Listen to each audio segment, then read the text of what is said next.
Entrega teu caminho ao Senhor, confia nele e o mais ele fará. Muito bom dia! Com essas palavras nós começamos mais um dia. Que a graça e a paz do nosso Deus nessa manhã alcance a tua vida e a tua família.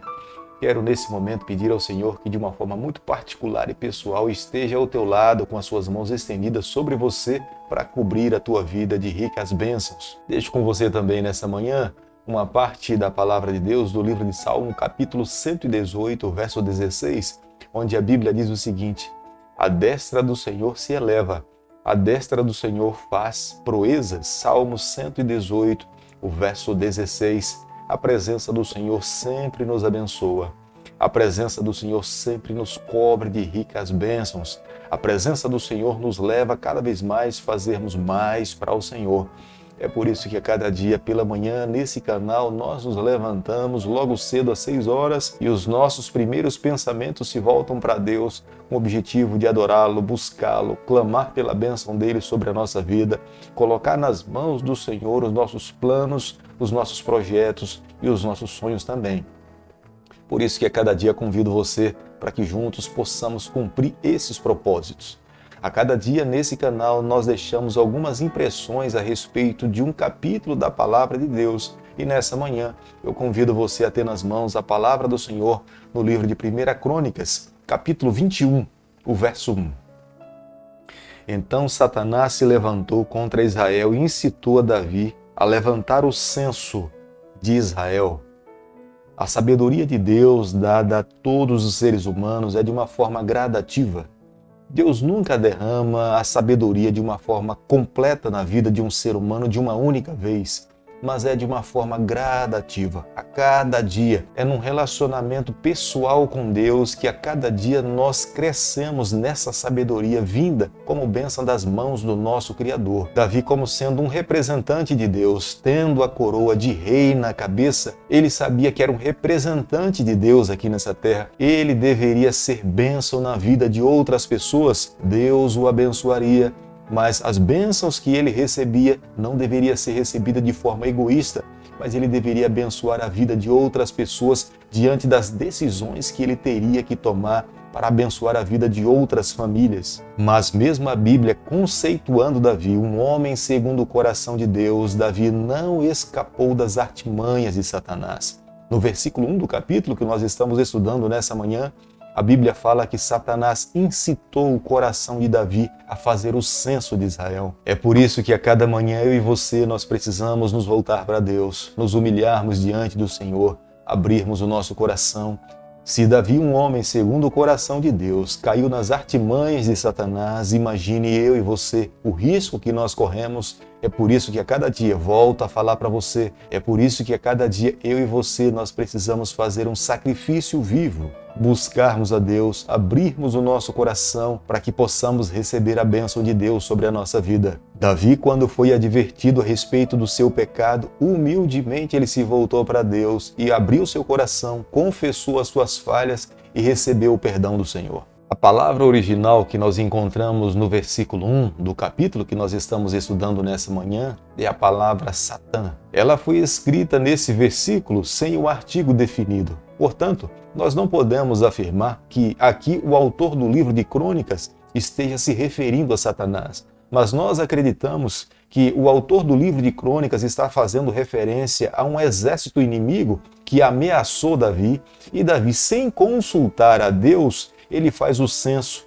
com o objetivo de se precaver para que o exército inimigo viesse lutar contra ele, ele estivesse apto para defender o seu povo e defender também a sua coroa. Davi, naquele momento, ele age de uma forma humana, sem pensar na fé, sem pensar no Deus onipotente, no que Deus já tinha feito por ele no passado e no presente. Temendo o futuro, ele age de uma forma humana, desprovido da proteção do Senhor. 1 Crônicas, capítulo 21, verso 3, a Bíblia diz o seguinte: Então disse Joabe: multiplique o Senhor, teu Deus, a este povo 100 vezes mais.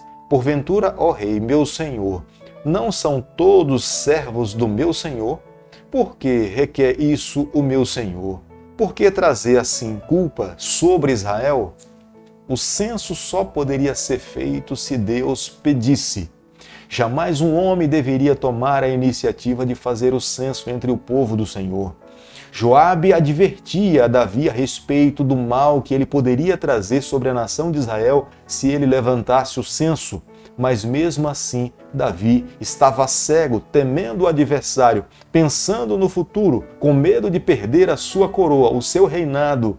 E ele pede para que Joabe pudesse fazer o censo entre o povo do Senhor. Joabe sabia conscientemente que levantar o censo entre o povo de Deus, eles poderiam sofrer as consequências dos flagelos de Deus sobre os seus dias. A mão de Deus poderia pesar sobre o seu povo com a falta de chuva, a falta de alimento. Deus poderia suscitar uma nação para vir atacar o seu povo.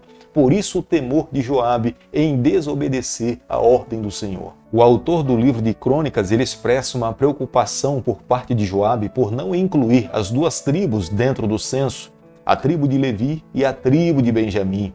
Ele sabia que a tribo de Levi estava completamente envolvida nos trabalhos de Deus lá em Gibeon, no santuário. Portanto, ele não poderia incluir essa tribo como sendo uma tribo que estivesse disposta a entrar no campo de batalha. E o fato também de não incluir a tribo de Benjamim é porque o santuário do Senhor estava dentro do território da tribo de Benjamim. 1 Crônicas, capítulo 21, o verso 8, a Bíblia diz o seguinte: Então disse Davi a Deus: Muito pequei em fazer tal coisa, porém agora peço-te que perdoes a iniquidade de teu servo, porque procedi muito loucamente. A atitude de Davi desagradou a Deus. Ele desobedeceu ao Senhor. Ele rompeu o voto de fidelidade que ele tinha feito com o Senhor de viver uma vida submissa à vontade do Senhor.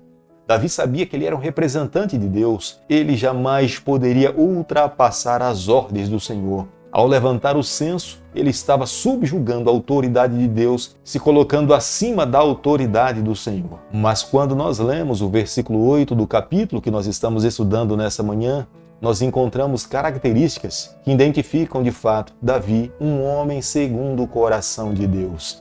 Davi tem um coração humilde a reconhecer o seu pecado. Davi não transfere a sua culpa para a nação ou para outra pessoa. Ele reconhece que ele, de fato, é o único culpado. Davi sempre estava disposto a restituir o que ele tinha lesado a alguém. E Davi sempre estava disposto a se voltar para Deus humildemente, pedir perdão e confessar os seus pecados. Veja que quando nós olhamos para a vida de Davi, e o céu olhando para a vida de Davi, o céu lhe conceitua um homem segundo o coração de Deus. Davi tinha seus defeitos, mas Davi tinha uma vontade submissa à vontade do Senhor. É o próprio profeta vidente de Deus, chamado Gade, que tem a responsabilidade nas mãos de ir até a casa de Davi e falar para ele a respeito do seu pecado. E Deus tinha falado através da boca do profeta Gade que ele deveria escolher um dos 3 juízos que Deus iria derramar sobre a sua vida. O primeiro deles, vivenciar 3 anos de fome, ser perseguido pelos seus adversários por um período de 3 meses, ou que por um período de 3 dias a peste venha sobre a sua terra e o anjo do Senhor seja aquele que seja responsável para trazer essa maldição entre o seu povo.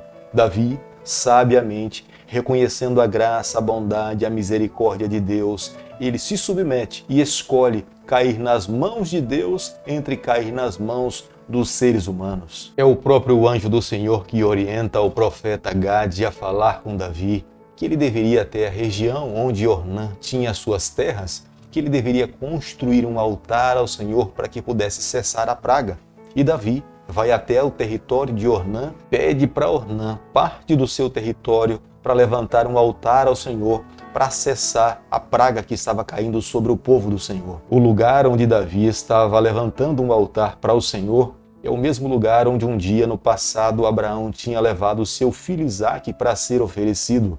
É o mesmo lugar onde no futuro Salomão construiu um templo para adoração a Deus. E esse lugar também é conhecido como sendo Araúna. Ao Ornã perceber as verdadeiras intenções do coração do rei Davi em querer adquirir aquele terreno para que pudesse levantar um altar, para que pudesse cessar a praga entre o povo do Senhor, Ornã oferece o terreno para Davi, mas ele fala que não pode receber de graça, ele deveria comprar pelo devido preço. porque era uma oferta oferecida em sacrifício ao Senhor. Querido amigo, nessa manhã, ao concluirmos o capítulo 21 do livro de 1 Crônicas, eu e você, nós precisamos chegar à seguinte conclusão: pecado é muito mais do que transgressão da lei.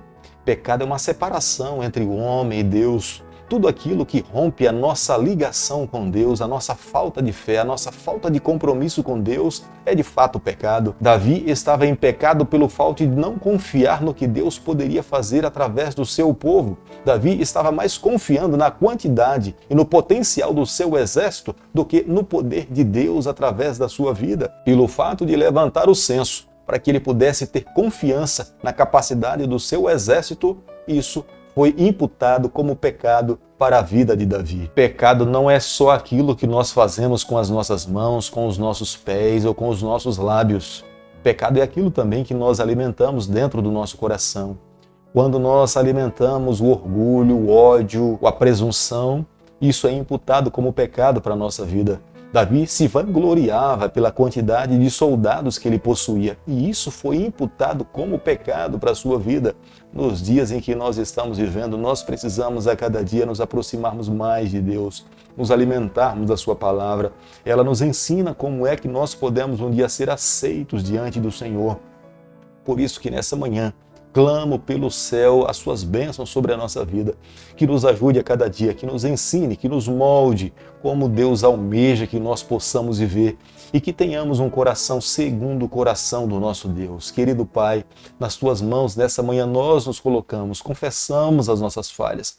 Nós queremos ser do Senhor para toda a nossa vida. Fica conosco nesse dia, é o nosso pedido, é a nossa oração que nós fazemos em nome de Jesus. Que o Senhor te abençoe e te guarde. Que Ele faça resplandecer o teu rosto sobre você. Que Ele tenha misericórdia de você. Que sobre você nessa manhã Ele levante seu rosto e conceda a sua paz em nome de Jesus. Amém.